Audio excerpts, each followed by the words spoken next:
Dear students, मैं doctor CL. Verma, associate professor, department of zoology, Lohia college Churu. आज evolution का एक महत्वपूर्ण टॉपिक आइसोलेशन अपन पढ़ने जा रहे हैं, जो कि एवोल्यूशन की दृष्टि से बहुत ही महत्वपूर्ण है।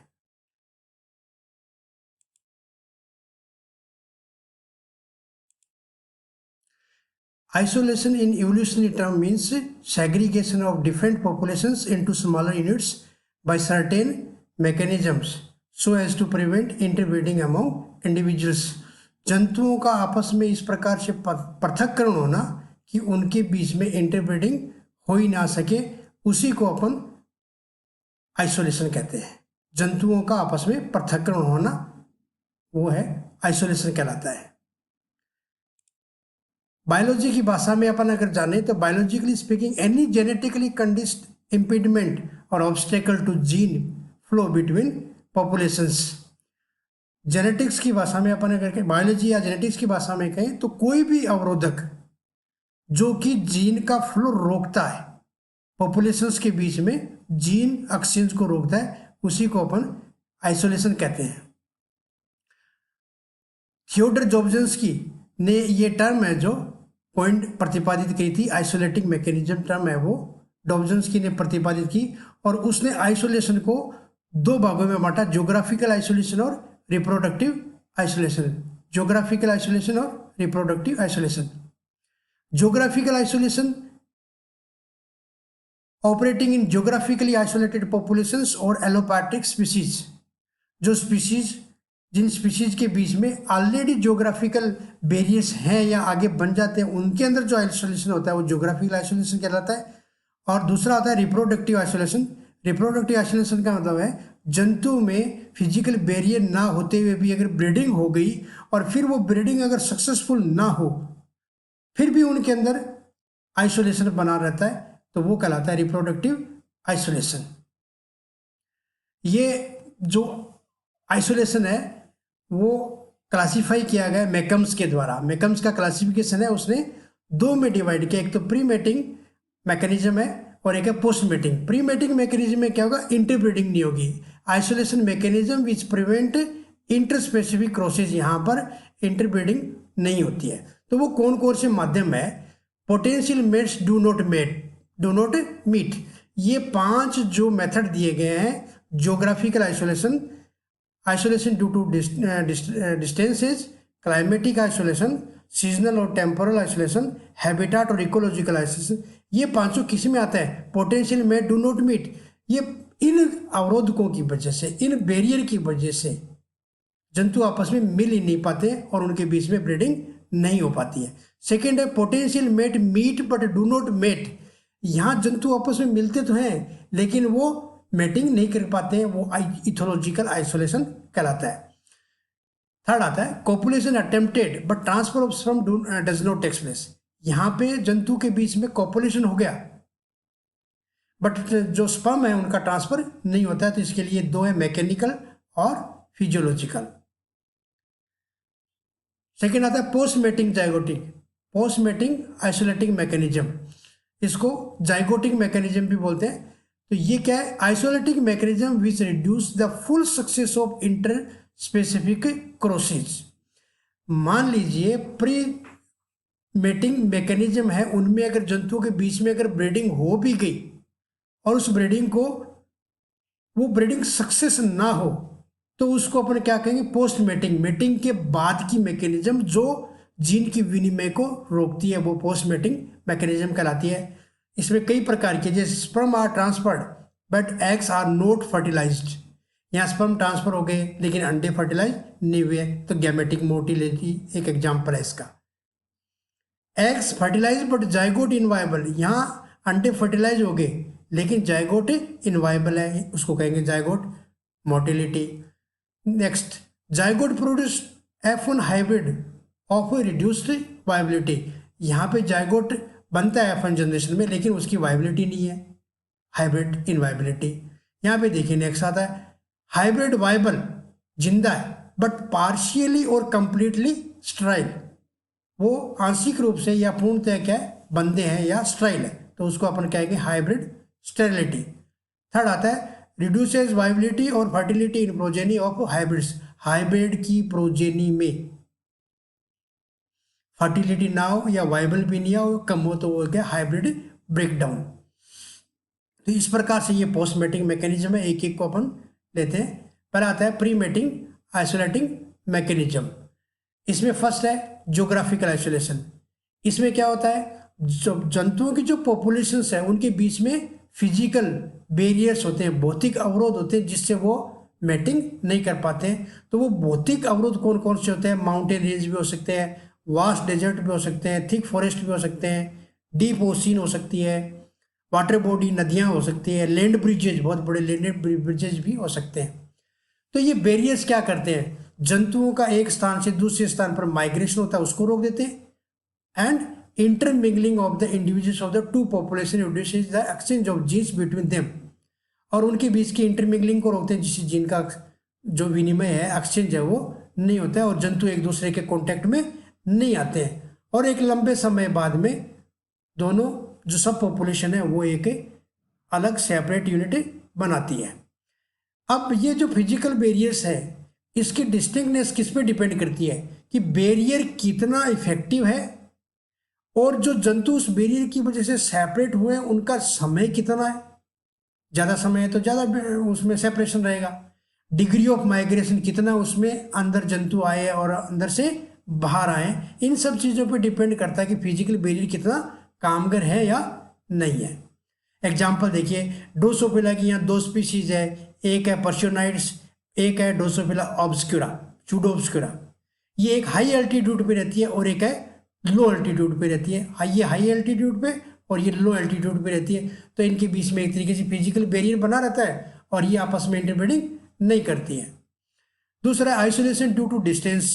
तो इस प्रकार का जो डिस्टेंस है, जो आइसोलेशन है, वो किस में होता है, उन जंतुओं में ज़्यादा होता है जिनमें मोबिलिटी कम होती है, जो एक ही स्थान पर रहते हैं। तो वो क्या होता है, रिप्रोडक्शन के लिए ज़्यादा लार्ज डिस्टेंस को कवर नहीं कर पाते हैं, तो एक कॉर्नर से दूसरे कॉर्नर में जाने में उनको वो नहीं जा पाते हैं और इसलिए आपस में उनकी इंटरब्रीडिंग नहीं होती है और एक बहुत लंबे समय जा करके और वो अलग स्पीशीज बना लेते हैं अलग अलग। तो इसी तरीके से ये एग्जाम्पल है कि नॉर्थ अमेरिका के जो होलार्टिक रीजन के अंदर जो मेमल्स पाए जाते हैं वो पूरे एरिया को कवर नहीं कर पाते और उन एक फिजिकल बैरियर ना होते हुए भी वहाँ पर उनमें आइसोलेशन बना रहता है। तीसरा हैबिटाट आइसोलेशन। बहुत सारे जंतुओं में अपना अपना हैबिटाट होता है, वो हैबिटाट फूड की रिक्वायरमेंट से भी हो सकता है, स्पेस की वजह से हो सकता है, क्लाइमेट की वजह से सकता है। तो हर जंतु की अपनी अपनी हैबिटाट है, फिजिकल बैरियर ना होते हुए भी ये हैबिटाट ही क्या कर रही है, एक फिजिकल बैरियर का काम कर रही है। और हैबिटाट अलग क्यों होती है, अपन सब जानते हैं कि जंतु का एक अलग टाइप का फूड है तो वो वहाँ रहना पसंद करता है, उसको वैसा किसी को कैसा स्पेस चाहिए, स्थान चाहिए, क्लाइमेट हर एक का अलग अलग अलग होता है। तो ये जो बहुत बड़ा जो एरिया होता है जिसमें खूब सारे जंतु पाए जाते हैं, वहाँ पर उनकी हर की अलग अलग हैबिटाट होती है, उससे भी उनके बीच में संपर्क नहीं हो पाता है। जैसे माउंटेन ब्लू बर्ड है, ये एक हाई एलिवेशन पे रहता है, और ईस्टर्न जो ब्लू बर्ड है वो लो एलिवेशन को प्रीफर करता है, तो उनके बीच में मेटिंग नहीं हो पाती है। Therefore, potential mate live in different areas do not come in contact with one another. Next आता है सीजनल आइसोलेशन। अब जंतु में ब्रीडिंग का सीजन ही अलग अलग है, तो जंतु वैसे ही ब्रीडिंग नहीं करेंगे, तो उसी को अपन क्या कहते हैं, सीजनल आइसोलेशन। सीजन की वजह से आइसोलेशन बना रहता है उनमें, जिससे उनके अंदर ब्रीडिंग नहीं होती है। तो ये एग्जाम्पल इंसेक्ट में, एम्फीबिया में और फिशेज में खूब देखने को मिलते हैं। अब ये पहला एग्जाम्पल दे रखा है, जैसे अपन ने बुफो अमेरिकनस, ये अर्ली रेनी सीजन में ब्रीड करता है, जबकि बुफो फाउलरी लेट रेनी सीजन में ब्रीडिंग करता है। तो इन दोनों के बीच में ब्रीडिंग नहीं हो पाती है। राना का एक एग्जाम्पल और है, रेड लेग्ड फ्रॉग और yellow legged frog. Red legged frog है वो लेट अप्रैल, नवंबर से लेट अप्रैल में ब्रीडिंग करता है, और ये सेकंड वाला है वो लेट अप्रैल से जून में करता है। तो इनके ब्रीडिंग सीजन अलग अलग है, इसलिए इनमें ब्रीडिंग नहीं हो पाती है। एक एग्जाम्पल और देख रहा है फ्रूट फ्लाई का अपन ने, ड्रोसोफिला पर्सिमिलिस और ड्रोसोफिला सूडोब्स्क्यूरा। तो ये मॉर्निंग में पहली वाली है, वो मॉर्निंग में ब्रीड करती है और ये आफ्टरनून में करती है। तो यहाँ पर भी सीजनल आइसोलेशन पाया जाता है। इथोलॉजिकल आइसोलेशन, जंतुओं में मेटिंग करने से पहले एक अपना हर जंतु का एक स्पेसिफिक पैटर्न बिहेवियर होता है, जिसको कर्टशिप बिहेवियर भी बोलते हैं। वो बिहेवियर अगर जंतुओं का अलग अलग है, एक स्पीशीज का अलग दूसरी स्पीशीज का अलग होता है, और दो डिफरेंट स्पीशीज अगर आपस में मिलती है तो फिर उसके अंदर इस प्रकार से मेटिंग नहीं हो पाती है, तो वो बिहेवियर आइसोलेशन कहता है। और वो बिहेवियर आइसोलेशन जंतु आपस में एक दूसरे को देख करके विजुअल, एक दूसरे को देख करके विजुअल भी कर सकते हैं, और ऑडिटरी भी ये ऑडिटरी भी हो सकता है, विजुअल भी हो सकता है, ऑल्फैक्टरी भी हो सकता है, तीनों प्रकार का हो सकता है, चार प्रकार का टैक्टाइल भी हो सकता है। तो जंतु में इस प्रकार से आपस में खूब सारे बिहेवियर के पैटर्न पाए जाते हैं। तो जंतु जो कर्टशिप बिहेवियर करता है वो अलग अलग, जैसे विजुअल स्टिमुलाई है, जैसे बर्ड्स में देखते हैं अपन खूब सारी, जैसे पीकॉक है, पिजेंट्स है, पैराटाइज है। तो इसमें क्या होता है कि ब्रीडिंग से पहले डांसिंग की जाती है, मेल बर्ड्स के द्वारा फिदर का डिस्प्ले किया जाता है और डांसिंग किया जाता है, जो एक पर्टिकुलर स्पीशीज को अट्रैक्ट करता है। इसी तरीके से फिदर का शेप और उसका कलर और उसका डिस्प्ले, वो हर स्पीशीज का अपना एक यूनिक होता है, जिससे वो उसको है वो अट्रैक्ट करते हैं, दूसरी स्पीशीज उससे वंचित रहती है। कलेक्शन ऑफ, अब जैसे वीवर बर्ड का एग्जांपल है ये, तो वीवर बर्ड का अपना नेस्ट का मटेरियल भी अलग होता है और उसको बनाने का एक तरीका भी अपना अलग है। तो वो उसको बनाते हुए और उसकी बनी हुई शेप की वजह से उसी जाति के जंतु है वो बर्ड्स है उससे अट्रैक्ट होते हैं, दूसरा उससे अट्रैक्ट नहीं हो पाता है। सॉन्ग बर्ड्स, जैसे ये ऑडिटरी स्टिमुलाई है, जैसे आवाज निकालना, तो जैसे कुको में देखा आपने, मैना है, नाइटगल्स है, पैराकिट्स है, तो इनमें क्या होता है बर्ड्स वो है क्या करते हैं आवाज निकालते हैं, जिससे वो अपोजिट सेक्स को है वो अट्रैक्ट करते हैं। तो कई बार तो ये भी देखा गया है कई पक्षियों में बहुत दिनों तक आवाज निकालने के बाद में भी है वो एक दूसरे के पास में आते हैं, मेटिंग करते हैं। ऑडिटरी स्टिमुलाई का दूसरा एग्जांपल है कि ये फ्रॉग्स में, टोड्स में, सिकाडा में, गिब्बन्स में, मंकी में, इनमें भी खूब सारा ऑडिटरी कम्युनिकेशन का एग्जांपल अपने को देखने को मिलता है। केमिकल, सुगंध के द्वारा, जैसे मस्क डियर है, तो मस्क डियर का एक जंतु दूसरे जंतु को अपनी जो सेंट ग्लैंड होता है उससे जो स्रावित करता है फिरोमोन से, या जो भी सुगंधित पदार्थ स्रावित करता है उससे अपोजिट सेक्स है वो अट्रैक्ट होता है। लेपिडोप्टेरा के अंदर ये खूब सारे एग्जाम्पल मिलते हैं। लेपिडोप्टेरा की जो फीमेल होती है वो फिरोमिन सिक्रेट करती है, और वो फिरोमिन मेल को 2 किलोमीटर की दूरी से भी आकर्षित कर लेती है।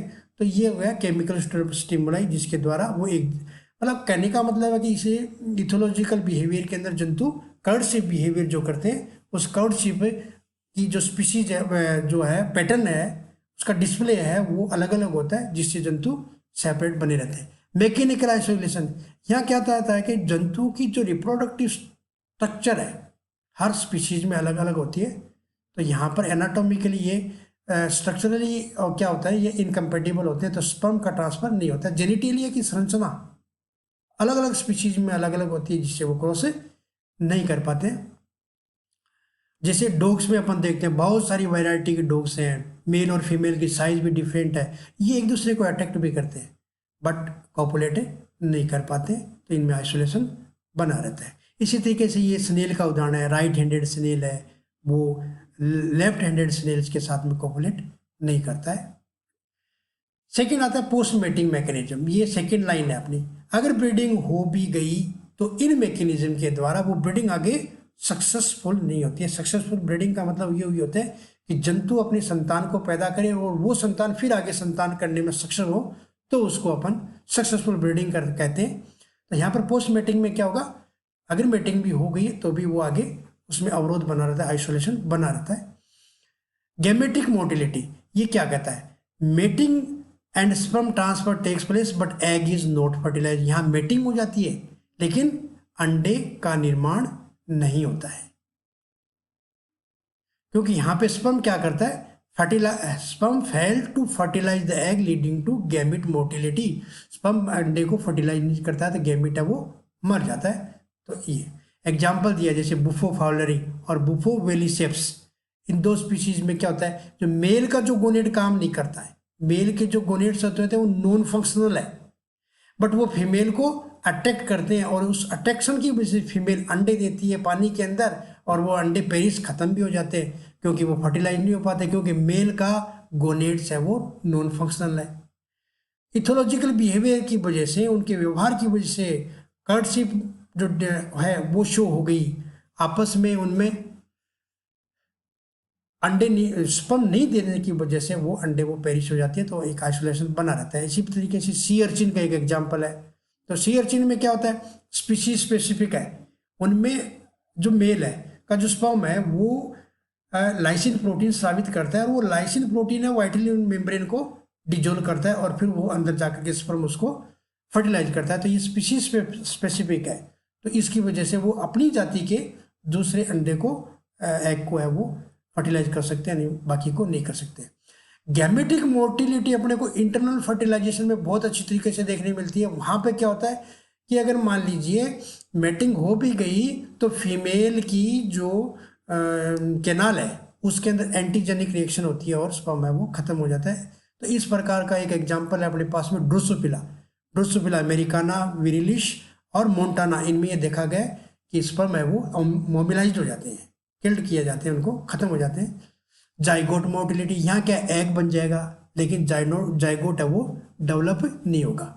दो स्पीशीज के बीच में अगर क्रॉस हो गया तो एग फर्टिलाइज हो जाएगा, लेकिन जाइगोट है वो आगे डेवलप नहीं होगा, क्योंकि उनमें परफेक्ट मैचिंग, क्रोमोसोम में परफेक्ट मैचिंग नहीं होती है, जिसके अंदर कहीं ना कहीं डेवलपमेंट है वो चेक हो जाता है। तो जाइगोट मोटिलिटी, ये एग्जाम्पल अपने को फिशेज में बहुत ज़्यादा मिलता है। वो अपने अंडे देती है, खूब सारे ग्राउंड के ऊपर अंडे देती है, लेकिन zygotes fail to develop due to difference in chromosome. तो यहाँ पर क्रोमोसोम में डिफरेंस होने की वजह से आइसोलेशन बना रहता है। हाइब्रिड इनवाइबिलिटी, यहाँ देखिए हाइब्रिड एम्ब्रियो फॉर्म, हाइब्रिड यानी दो के बीच में, दो अलग अलग स्पीशीज के बीच में क्रॉस हुआ, इसका मतलब हाइब्रिड बना। तो हाइब्रिड एम्ब्रियो तो बन गया, लेकिन रिड्यूस वाइबिलिटी, उसकी जिंदा रहने की संभावना बहुत कम होती है। ये डक्स में एग्जाम्पल देखने को मिलता है, जहाँ पर क्या हाइब्रिड तो बनेगा, एम्ब्रियो बनेगा, लेकिन वो जो रिड्यूस है उसकी जो वाइबिलिटी है वो बहुत कम होती है, फिजिकली वो वीक होते हैं, इनवाइबल होते हैं due to physical disturbances. Next आता है हाइब्रिड स्टेबिलिटी। अब मान लीजिए यहाँ पर हाइब्रिड बन भी गया, जिंदा है, hybrid viable but resulting adult in स्ट्राइल। Hybrid जिंदा है लेकिन वो स्ट्राइल है, बंदे है, आगे संकरण नहीं कर सकता, आगे नेक्स्ट जनरेशन को नहीं बना सकता, तो वो क्या कहलाता है, हाइब्रिड स्टेरिलिटी। तो यहाँ किसकी वजह से होता है, chromosome and different gene arrangement की वजह से, डिफरेंट स्पीशीज में क्रोमोसोम का अलग अलग होना, अरेंजमेंट अलग होने की वजह से। एग्जाम्पल देखिए, जैसे हॉर्स है, मेल हॉर्स और फीमेल डंकी, तो इससे म्यूल बनती है, लेकिन आगे वो रिप्रोडक्शन नहीं कर सकती है। ये किसका एग्जाम्पल है, स्टेरिलिटी का, हाइब्रिड स्टेरिलिटी, मेल डंकी और फीमेल हॉर्स हिनी, तो ये भी इसी का एक एग्जाम्पल है। तो ये किस वजह से होता है, failure of pairing of chromosomes at meiosis और abnormalities like formation of fused spindle और failure of cell division in the spermatocytes और disharmonious interaction of जीन की वजह से ये होता है। एक एग्जांपल और है, देखिए मेल टाइगर और फीमेल लॉयन, तो इससे क्या होगा, दोनों स्पीशीज अलग अलग है, क्रॉस हो गया, लेकिन जो बना है वो क्या बनता है, tiger. Male lion female tiger, तो क्या बना, लाइजर। तो इनमें भी क्या है, इनमें भी हाइब्रिड बन गया, वाइबल भी है बट स्ट्राइल है, तो इसका मतलब आइसोलेशन बना हुआ है। हाइब्रिड ब्रेकडाउन, यहाँ पे क्या होता है, first generation hybrid viable fertile but further hybrid generation में बी इनवाइबल और स्ट्राइल। यहाँ क्या, फर्स्ट जनरेशन जिंदा रहेगी, वाइबल रहेगी, फर्टाइल भी होगी, लेकिन जब वो फर्स्ट जनरेशन है वो जब अपनी बैक क्रॉस करेगी, अपने पेरेंट्स से जब क्रॉस करेगी, तो उसके बाद में जो जंतु बनेगा वो क्या होगा, वीक होगा और वो भी आगे सक्षम नहीं होता है। तो ये एग्जांपल देखो, ड्रोसोफिला ऑब्स्क्यूरा, सुडोब्स्क्यूरा और ड्रोसोफिला पर्सिमिलिस, इनसे जब एक तो स्टाइल मेल बनता है, तो ये तो स्टाइल मेल हो गया, बात यहाँ ही खत्म हो गई। फिर ये फीमेल स्टाइल है, इसका मतलब ये फर्टाइल है, लेकिन ये फर्टाइल जब अपने पेरेंट्स से करती है, इससे करती है या फिर इससे, तो अपने यहाँ पर पेरेंट्स दिखा है, तो क्या बनेगा, hybrid weaker then parent and F1 hybrid. तो सम interspecific hybrids are partially or completely fertile in one or both sexes, but hybrid breakdown may occur in second or back cross generation। तो इसको hybrid breakdown, hybrid बन गया, उसका second generation के अंदर फिर breakdown. Origin of reproductive isolation, अब इनका जो रिप्रोडक्टिव आइसोलेशन है उसका ओरिजिन कैसे हुआ, तो इसके लिए दो मत दिए गए। एक तो मूलर्स व्यू है, मूलर्स की थ्योरी है, और एक डॉब्जन्स की है। मूलर्स की थ्योरी क्या कहती है कि कोई भी ओरिजिनल जो पॉपुलेशन है, फिजिकल बैरियर्स की वजह से वो खूब सारी सब पॉपुलेशन में डिवाइड होती है, और वो खूब सारी पॉपुलेशन एक उनमें जो है वो एक नए इवोल्यूशनरी प्रेशर के कांटेक्ट में आती है। जब वो सब डिवाइड हो गई फिजिकल बैरियर की वजह से, अगर खूब सारी पॉपुलेशन अलग अलग बन गई, तो उनमें हर एक में वहाँ की इन्वायरमेंट के अकॉर्डिंग म्यूटेशन प्रेशर लगेगा, सिलेक्शन प्रेशर लगेगा, इवन जेनेटिक ड्रिफ्ट भी हो सकता है। तो ये कह सकते हैं कि सब्जेक्ट टू रिवोल्यूशनरी प्रेशर लगेगा। तो इन जंतु को नए इन्वायरमेंट के अंदर इन सब चीज़ों का सामना करना पड़ेगा, और एक इंडिपेंडेंट सब पॉपुलेशन बनने को उस इन्वायरमेंट में तैयार हो जाती है, और धीरे धीरे उनमें इतनी अडेप्टेशन आ जाती है कि वो उनमें जेनेटिक रीसफलिंग होता है और एक अपना जेनेटिक रिकॉन्स्टिट्यूशन बनता है, और जिससे आगे जाकर के एक नई जाति बनती है, वो सिम्पाट्रिक पॉपुलेशन का स्टेब्लिशमेंट होता है। एक जगह पे रहने वाली पॉपुलेशन को सिम्पाट्रिक बोलते हैं। तो इस तरीके से फिजिकल बैरियर की वजह से और अलग अलग इन्वायरमेंट में अपने आप को ढाल करके जंतु और फिर इस तरीके से एक नई जाति का निर्माण करता है। तो इस प्रकार से ओरिजिन है। नेक्स्ट आता है डॉब्जन्स्की का। डॉब्जन्स्की कहता है कि भाई ठीक है, क्रॉस हो गया, हाइब्रिड बन गया, लेकिन वो हाइब्रिड वीक बनता है, स्टाइल बनता है, इन्वायबल बनता है, लेस अडेप्टेड होता है नए इन्वायरमेंट के प्रति, अपने पेरेंट्स से कमज़ोर होता है, और नेचर क्या कर देता है, उसको एलिमिनेट कर देता है। तो इस तरीके से natural selection does not favour hybridization and establish reproductive isolation between closely related populations. Therefore, it can be concluded that pre-mating ones are induced by natural selection, whereas post-mating isolation mechanism arise mainly as by product of genetic divergence। Conclusion में अपन ये कह सकते हैं जो pre mating isolating mechanism है वो natural selection के द्वारा फेवर की जाती है, उसकी वजह से होती है, क्योंकि उनमें ज़्यादातर में बैरियर्स होते हैं, फिजिकल बैरियर्स है, डिस्टेंस की वजह से है, सीजनल है, हैबिटेट आइसोलेशन है, मैकेनिकल आइसोलेशन है। और post mating isolation mechanism are arise mainly as the by product of genetic divergence की वजह से पोस्ट मेटिंग आइसोलेशन आते हैं। एक अलग थ्योरी और है, अनोदर व्यू है, ये मेयर ने दिया था, मेयर ने, उसका नाम है मल्टीपल जीन हाइपोथेसिस और multiple allele constitutions, allele substitutions. ये थ्योरी ये कहती है कि जब म्यूटेशन होता है तो एक में नहीं होकर कि एक से ज़्यादा जीन्स में होता है, और उसकी वजह से बहुत सारी कंप्लीमेंट्री जीन बनती है, और जिसकी वजह से एक बहुत सारी कंप्लीमेंट्री सिस्टम बहुत सारी कंप्लीमेंट्री जीन बनती है, और उनसे जाकर के आगे एक नई पॉपुलेशन को इस्टेब्लिश में हम स्थापित होने में मदद मिलती है। Role of isolation in evolution. तो ये अपन पहले भी कह चुके हैं कि आइसोलेशन का इवोल्यूशन में बहुत ही इंपॉर्टेंट रोल है।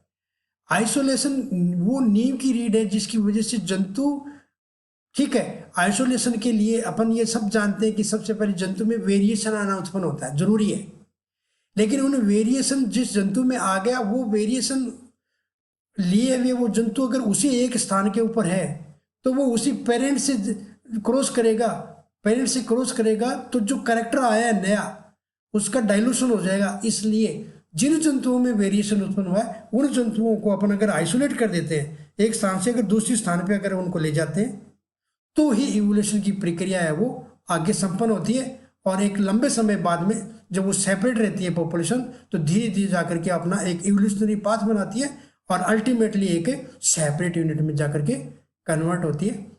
तो इस प्रकार से ये इवोल्यूशन के अंदर इसका बहुत ही इंपॉर्टेंट रोल होता है आइसोलेशन का। थैंक्स।